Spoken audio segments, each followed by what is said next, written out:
2 days before my due date, my husband's ex sent him a frantic text about an emergency.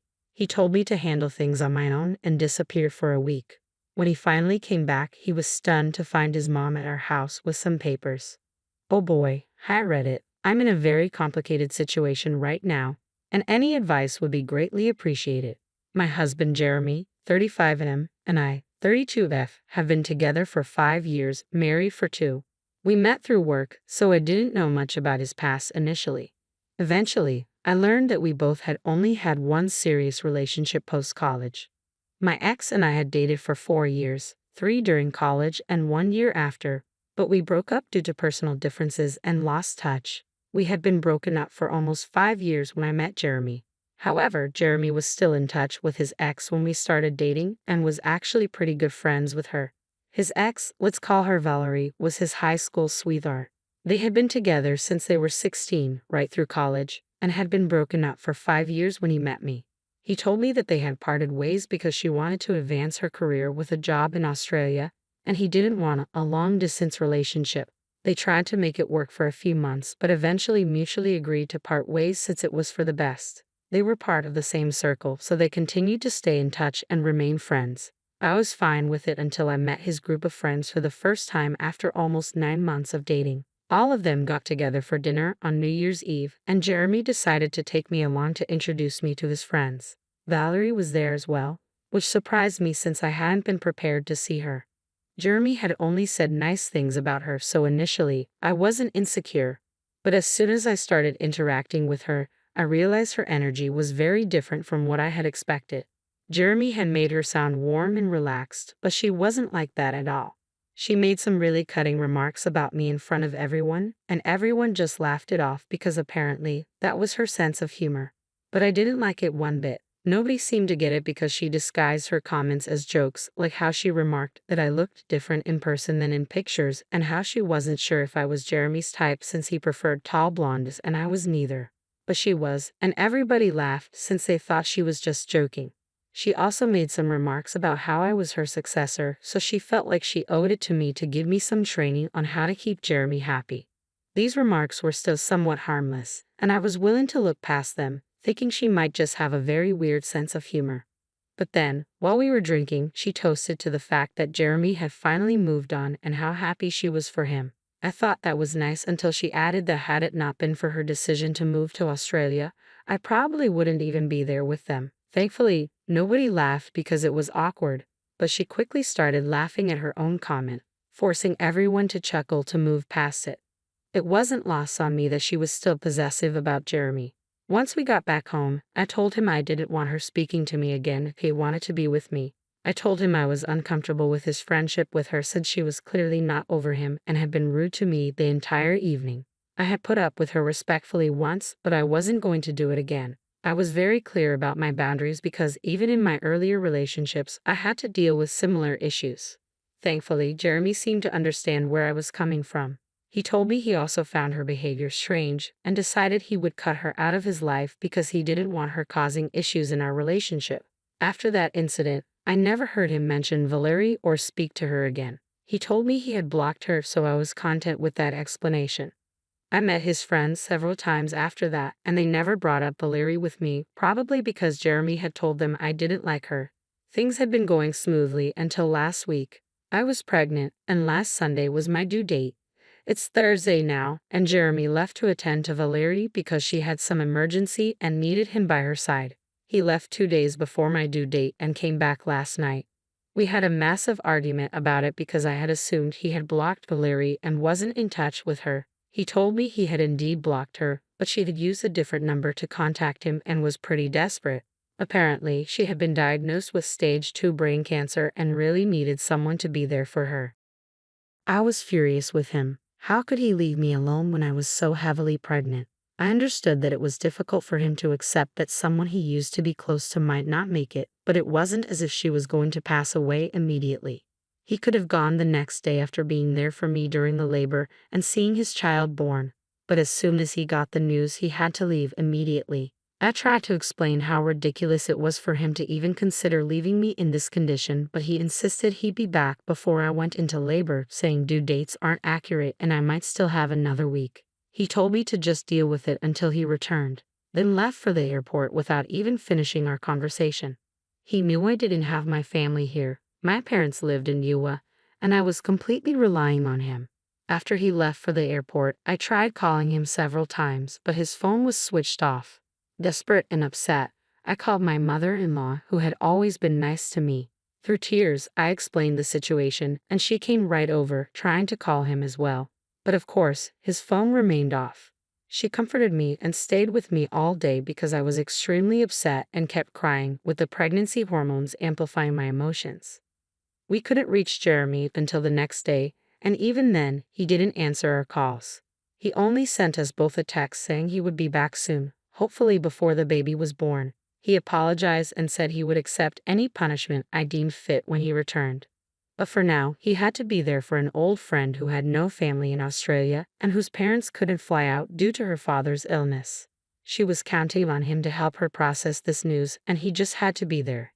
His explanation did nothing to calm me and only made me angrier. He thought it was more important to be there for an old friend than for his pregnant wife.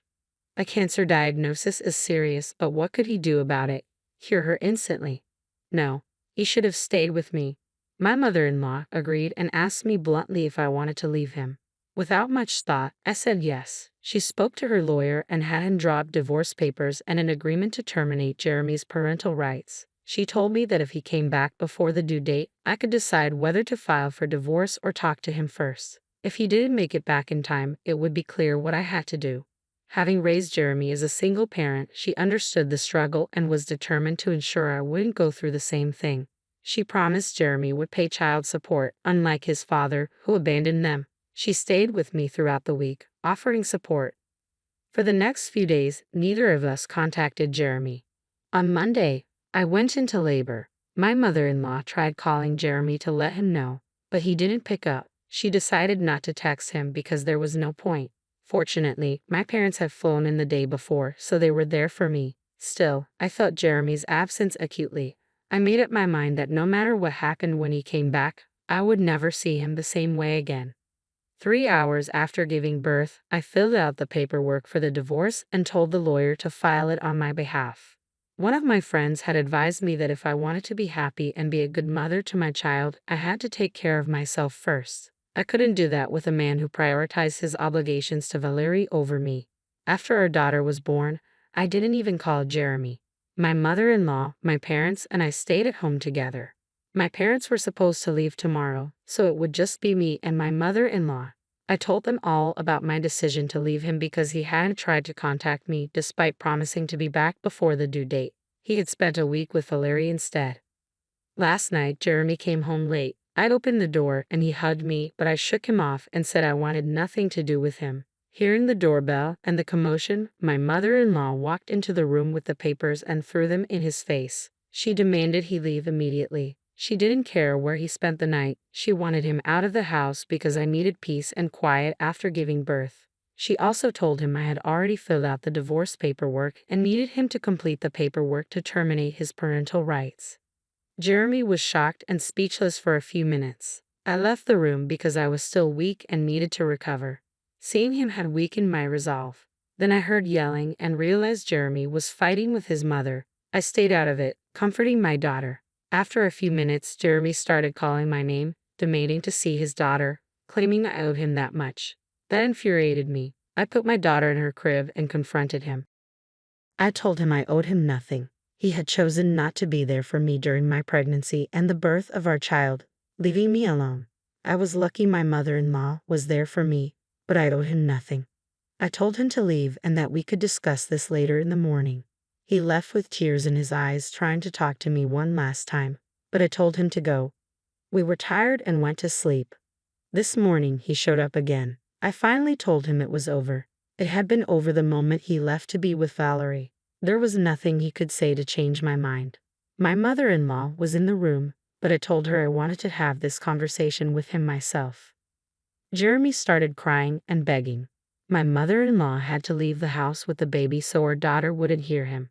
He kept insisting he had only gone because Valerie begged him, claiming she was on her deathbed. He said he stayed because she was alone and needed comfort, and it was purely platonic. But I wasn't there, so I didn't know what had happened. I told him it didn't matter anymore and I wanted him to leave. Then he pleaded, saying even if I divorced him, it was too harsh to take away his chance of being a father. He wanted me to reconsider or he would fight for custody. He knew it was unlikely he would get custody since he hadn't been there for the birth, and we could use that against him. Plus, our newborn daughter needed me more than her father. He begged for one chance because, despite everything, he really wanted a family. Eventually, Jeremy did leave but asked me to think it over. Now, I'm not so sure what to do. This is a huge decision involving people's lives, so I want to be certain before moving forward. Am I the asshole for divorcing my husband and asking him to terminate his parental rights over our daughter because he skipped her birth to be with his ex, who claimed to be on her deathbed? Update: I've made up my mind and am going through with the divorce. I'm still contemplating whether I want full custody or not. Jeremy has shown up at the house every day to apologize and literally beg for forgiveness. It's getting harder to turn him away, but I know I have to. Thankfully, my mother-in-law has been incredibly supportive and is helping me take care of the baby. My parents had to fly back home, but my mother-in-law has moved in with me long-term to provide the help I need. I told her that even if I decide against giving Jeremy full or partial custody, she will always be welcome to visit her granddaughter.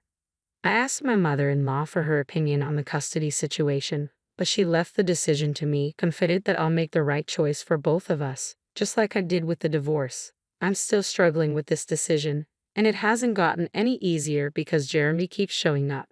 Every time he comes, I feel like taking him back and forgiving him, but I can't, not after everything I've been through. Valerie has always been a sore spot for me, and he ignored that even when I was pregnant with his baby. Honestly, I don't know if they have been in touch or if something was going on between them recently. I can't trust anything he says anymore. His apologies are always the same. He insists nothing happened. It was all platonic, and he was just taking care of her because she claimed to be on her deathbed. Every time, I have to tell him the same thing back. It doesn't matter anymore because I've made up my mind and am leaving him. It's sad, but that's just how it is. Update 2. A few days ago, I posted an update about deciding to go through with the divorce but being unsure about filing for full custody of my daughter. Now, I think I know what to do. For almost 5 days straight, Jeremy showed up daily to apologize and try to win me back.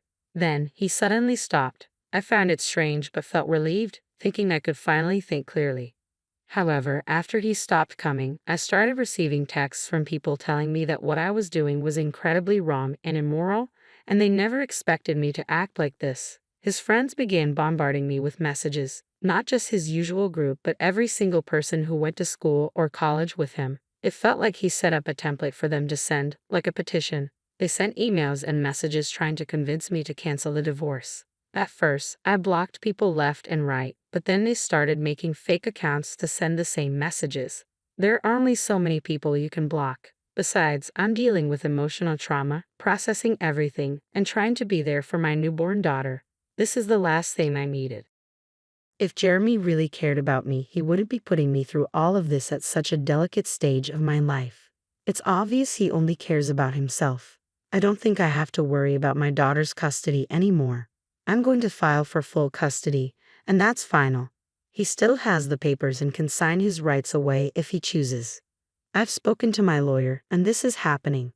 The messages I've been receiving are hurtful, and I know for a fact that he has written the template and instructed his friends to send it to me. It reflects his beliefs more than anything else. If this is how he views me, we don't need to be together at all. The messages included a line saying, "We never expected you to be the kind of person who would use their child as a pawn to punish their partner and play mind games like this." Is he for real? Does he seriously think I'm using our daughter to punish him for what he did? He clearly doesn't understand how marriages or children work. That line hurt me deeply and solidified my decision. When I showed the messages to my mother-in-law, she was very upset and wanted to contact him and tell him off. I asked her not to because it wasn't worth it. Confronting him would only lead to him denying any involvement, even though it's clear all his friends are sending the same type of messages. I don't understand why he involved his friends in this. It's not like I'm going to read their messages and instantly stop what I'm doing. Their opinions don't matter to me because they aren't my friends. I've never been close to any of them, so they can think whatever they want about me. I don't care.